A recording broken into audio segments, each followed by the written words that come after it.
Hello, it's editing me in the year 2022. Please note that the following video is composed of material recorded couple years ago and is of a mixed quality. Also, audio is mostly recorded live and as such is not as good as I would like it to be.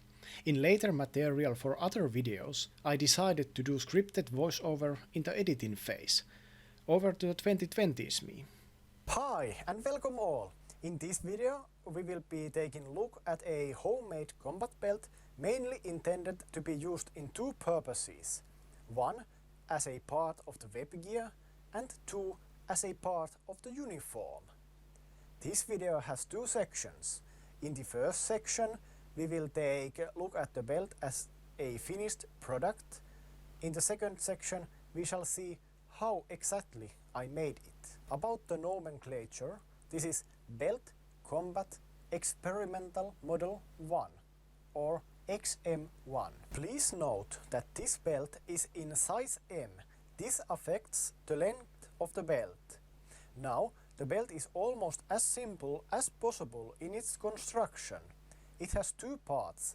The main body, which is about 105 centimeters long, buckle not counting, and 4 centimeters in height. And the adjuster piece, which is about 8 centimeters long without the hardware.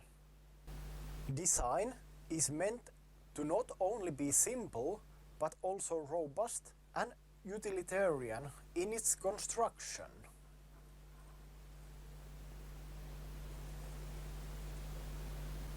The belt is closed with a plastic side release buckle and adjusted via tri-glide buckle. Belt body is made from nylon webbing, main part with 3 layers for adequate stiffening and adjuster piece with a single layer. All materials are of the highest quality. The belt is adjusted by moving the adjuster piece along the main body. In size M, usable length range is between 60 centimeters and 110 centimeters. That ought to cover the basics. If you have any questions, feel free to ask them in the comments below. Next, let's take a look at how the belt was manufactured. The main piece is made with a 40mm webbing like this, which is folded, right? In this fold there is the female piece of the 40mm buckle. There is also an additional piece right like this to reinforce it. Stitching is as follows. The buckle is attached with this type of X stitch, and the folded piece of webbing is fully stitched on its circumference like this. The reinforcing piece is simply stitched all the way around it. And as you have probably noticed, the end of the belt is rather peculiar in its shape. The webbing is not really well suited for circular shapes. Just burning the end is not going to hold it. So, as a final point, when everything else is already stitched in place, we will use zigzag stitching all around the edge, like that. The other part of the belt is simple 40mm webbing folded like this. On one end of the fold is male end of the 40mm buckle. On the other end there is 40mm ladder lock type buckle, like this. Both parts are fixed with a simple X-type stitching, like in the first part here. I have added the measurements for the webbing. The shortest piece is in this component with 20 centimeters long. The longest part here is 214 centimeters long. The reinforcement part is 105 centimeters long.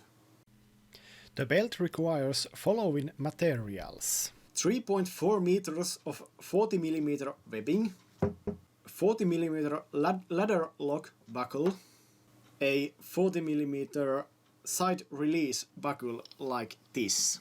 Let's cut the necessary pieces.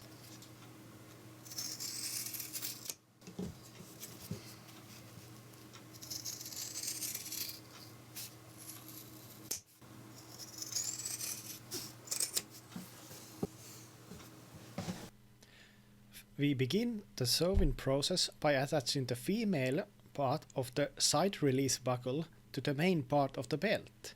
Here is the place of the X stitching.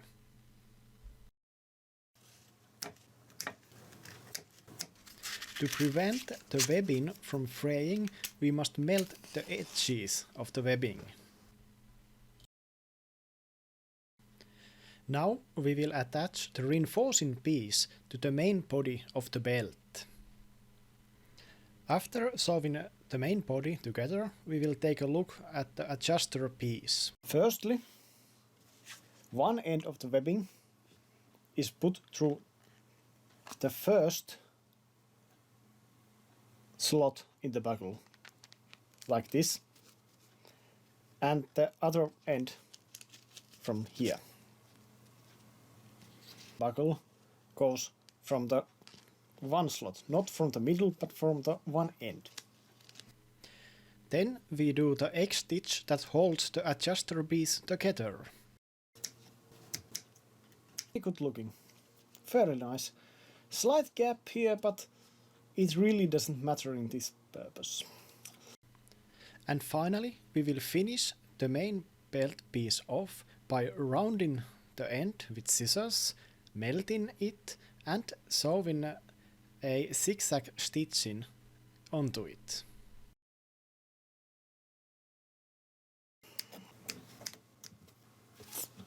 Very nice.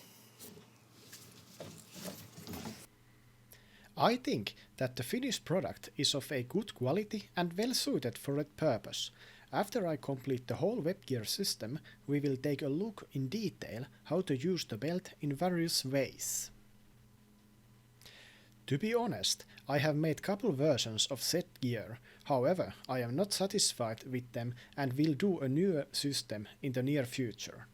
I will try to edit their filming immediately after making them, as not to take another 2 years for the next video. Also, the quality should be immensely better. Please like and subscribe if you will, and thank you for watching.